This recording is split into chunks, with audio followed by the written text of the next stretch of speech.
Hotel, അതായത് food അറ്റ്ലസിൽ സുപ്രധാനമായ ഒരു സ്ഥാനത്ത് പാരഗൺ ഹോട്ടലും അവിടുത്തെ രുചിയും എത്തിയിരിക്കുന്നു. ഈ പഴയ വീഡിയോ കണ്ടപ്പോൾ കോഴിക്കോട് പാരഗണിൽ പോയിരുന്ന ബിരിയാണി കഴിക്കാമെന്ന് വെച്ചു. പൂജാ ഹോളിഡേയ്സ് അല്ലേ, അങ്ങനെ പെട്ടെന്ന് തന്നെ ബാഗൊക്കെ പാക്ക് ചെയ്ത് രാത്രി 10 മണിയുടെ ട്രെയിൻ കയറി.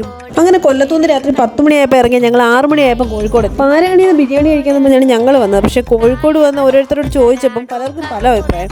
കുറച്ച് പേര് പറയുന്നത് പാരഗണിലെ ബിരിയാണി എന്നല്ലെന്ന്, കുറച്ച് പേര് പറയുന്നത് റഹ്മത്തിലാണെന്ന്. അങ്ങനെയാണെങ്കിൽ രണ്ടിടത്തുനിന്ന് ഓരോ പാഴ്സൽ മേടിച്ച് കഴിച്ചു നോക്കാമെന്ന് വെച്ചു.